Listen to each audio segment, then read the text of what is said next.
Waste the whole year deck. Prime deck.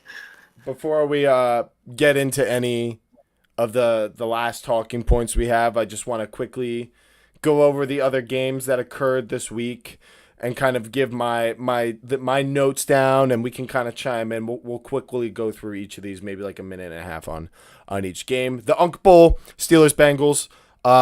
I predicted that the Steelers would win, like most people. I was 8-4 this week so far in my predictions. Falcons 49ers are playing right now. But yeah, Joe Flacco can still sling it. 23 targets to Jamar Chase. Pretty impressive win for the Bengals in primetime against the Steelers. It was a short week. Rodgers, obviously, wasn't really his fault that they lost. I thought he looked good. The tight end usage, Arthur Smith, that's all good stuff. But, they got to figure it out on defense closing out these games, because we talked all last week about how we believed in that defense and Rodgers, and they let him down last week against a quarterback that joined the team like a week ago, and that's unacceptable. Joey? I wanted to shout out the Patriots for being resilient today and responding to the adversity they faced versus the Titans today. Today was an emotional game for them. Mike Vrabel seeing his old team that kind of did him dirty, let him go. We can see how that's working out for them. They're already on to their next head coach. They fired the guy they hired for it when they let him go. But another thing, Drake May, he set the new franchise record today for the highest single game completion percentage, minimum 20 passing attempts with 91.3 today. And the previous record was held by Tom Brady, 88.5. This is only year 2 for Drake May, so I don't really know what the limit is for this guy. That's kind of what I'm really excited to see, and I might have been wrong thinking the Steelers could handle him. I think the Patriots might. Yeah. By another season with Drake May, like building into the playoffs, I think I would have to give them the edge for that. Yeah, I agree. And then also, the Rams-Jaguars London game, I think we all agree. We learned a lot. We said before the stream, the Jaguars, pretty embarrassing loss in their second home Really stadium. frustrating. Really frustrating. I said I didn't think it really mattered that much in this game in particular that the Rams didn't have Puka, just because we've seen so many wide receivers immediately step into this offense and be productive. McVay, the mastermind. I didn't think it would be 35-7. That's pretty crazy. But anyone have any quick thoughts on Rams Jags? We'll come back to Drake May. Of course, for me overall, shutting them out for 3 quarters, I believe the entire game just consistently. Also, I don't it's very disrespectful. I feel like for 3, I believe 3. No, yeah, it was no, it was 2.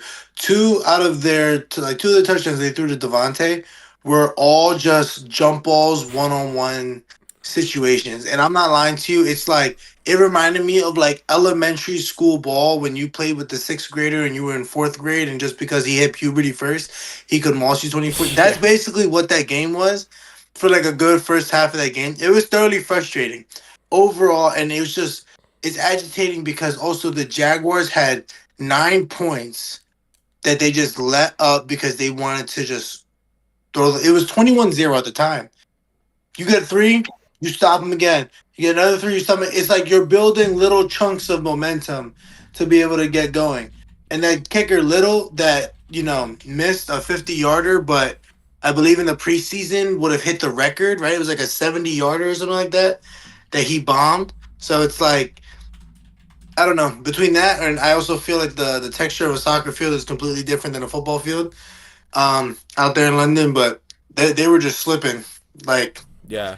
I just looked it up. Mike Evans and Davante Adams are tied with the most reception touchdowns since 2014, which was Adams' rookie year, and I think that was 1 year after Evans joined the NFL with 106. The next closest being Travis Kelce with, guess how much? How many touchdowns does Travis Kelce have in second place for most touchdowns since 2014 for any receiver? 180. Okay. Well, no. Adams and Evans have 108 or 106. So you think it's 97, Joey? Danny, if Adams has 106, how many do you think Kelce has? Also, Kelce's second, my fault. Yeah, Adams has 106. I'm going with Kelce's got 103. Travis Kelce has 78. What the So hell? you're talking about how good he is at catching touchdowns. You're damn right. He is quite literally the guy in the NFL who hit puberty first. All right. So yeah, the Rams looking really good. Patriots Titans, yeah. That game got a little weird for a minute there, them falling behind, but they managed to come back. Raiders Chiefs, the Chiefs boat raced the Raiders. I took Chiefs alternate spread minus 26.5 money, and I like that one. I don't think there's much to say about that game. Panthers Jets. Panthers just kind of dogging it out. Bryce Young getting injured. Hopefully he's okay. But Justin Fields getting injured, coming back in, and then actually getting benched in that game. Saints Bears. Fields, We'll talk about it Fields more. is done. Yeah, Fields seems like he's done. Saints Bears. We'll talk about it a little bit more later. But the Bears come out on top. I did predict that. Dolphins Browns. I was wrong. Dolphins managed to lose, and the Browns have a dominant win defensively. Colts Chargers was kind of an exciting game. Colts looking really amazing.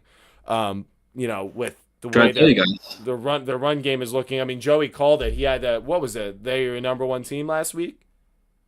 they were number 3, but the week prior they were number 1. Yeah, But I've had them at a top 4 team the last few weeks. Yeah, I mean, Daniel Jones looks great. JT's a monster. No Joe Alt kind of hurt the Chargers in this game, but just an impressive win on all fronts for this Colts team. Really, really impressive. Danny, any thoughts on the Chargers Colts game? Overall, listen, I got JT in fantasy, and I love seeing all the alerts that go through. And Daniel Jones' productivity has been consistent. I did believe he threw a touchdown to Michael Pittman, right? And So Tyler Warren. Even and Tyler Warren. So it's kind of one of those things where, how do I say? I don't know. I don't want to be like a hater and be like, oh, it's because of the weapons that Jones has around him. But I low key think that Jones is kind of uplifting everything because Pittman for a while was quiet, and it's starting he to really spreads the show. rock. He's definitely the Yeah, he best, spreads the the rock best guy evenly. they've had, I would say. And I think there's no clear alpha wide receiver or weapon besides. I think everyone's just really good. Daniel Jones. Tyler Warren. I think it messes with his head when there's a Malik Neighbors or Saquon Barkley, in the sense that you got to get that alpha guy the ball. But I really think Daniel Jones, has talent. He's got an arm. He's always been pretty good at putting drives together. And when the team just doesn't collapse around him, we see what he's been doing. So good for Daniel Jones and the Colts. Packers Cardinals. This game was way closer than I thought it would be, kind of, because the Cardinals took a lead. I predicted 27-20 Packers. Packers end up winning 27-23. They should be better in this game, though. The Colts did also struggle versus this Cardinals team with Jacoby Brissett, but some gutsy fourth down call by Matt LaFleur late really gave the Packers a chance to, assert themselves and take a, assertive touchdown lead. And but how about Jacoby Brissett on this Cardinals team? I mean, I know I defend Kyler quite a bit, but Jacoby Brissett, the veteran guy, strong arm. We've seen flashes from him before, but what do you guys think about Jacoby Brissett? I've been trying to tell you the guy on your left shoulder is the issue this whole time for the Cardinals. It's been Kyler. It's not the team. It's Kyler Murray. He's been the main issue for the team. And it might cost Jonathan Gannon his job, and I think it's unfortunate because I don't think he should be the blame for coming into a situation where there's a quarterback already in place. Yeah, But yeah, let's go ahead, Danny.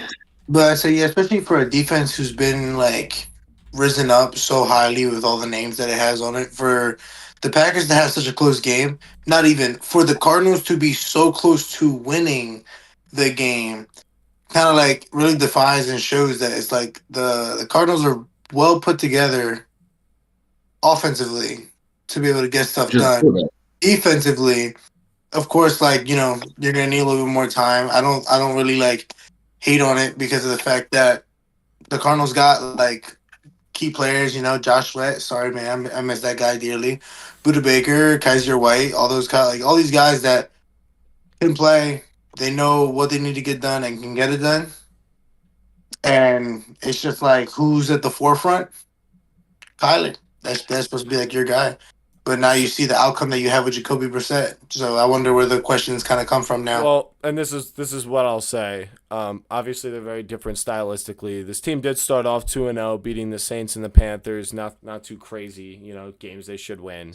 But since then, Jacoby Brissett is still 0-2. Let's remember that. It's not like he's winning these games. Let's not conflate the idea that Jacoby Brissett has been impressive for a backup with he's better than Kyler. Or, maybe it does shine a light that Kyler, he's not better than Kyler, but if you want to say, hey, we're seeing a backup come in and produce at a similar level, because what I was going to say is the past 5 games, they've lost by 1 point, 3 points, 1 point, which they shouldn't have lost to the Titans. We saw DeMarcado throw that ball away, which basically threw that game away, allowed the Titans to come back. And, the Cardinals defense allowing the Titans to literally fumble the ball 10 yards into the end zone and score the game-winning touchdown that way. So just to go back, 1 point to the 49ers, 3 points to the Seahawks. Kyler tied that game up, had them ahead versus the Titans. And then the past 2 games, we've seen them go with Jacoby Brissett and be productive versus the Colts defense and the Packers defense. So, yeah, I'll say, am I officially ready to start asking questions if Kyler comes back from this injury, and isn't great, because they should be able to wait until he's fully healthy with the way Brissett's playing. But they got the Cowboys next week, and then they got the Seahawks again after that. 49ers, Jaguars, Bucks, Rams, 6 games that aren't really that winnable. Not that they should lose all those games, but yeah, I think the Broncos. They have the Cowboys. Cowboys November 3rd. They have a bye week, I think. They have a bye week. All right, but yeah, that's all I want to say about that. We talked about Cowboys Commanders. Falcons and 49ers are playing right now. Before we get into our segments that are going to close out this episode, I'm just going to give you guys an update that the 49ers, it's halftime, and they're winning 10-3 versus the Falcons. I thought the Falcons would win. Mac Jones has thrown an interception, but Christian McCaffrey is currently chowing on this Falcons team. So a little disappointing from them so far, but I guess the better coach team is taking a step up. Just so confusing, this Falcons team, beating the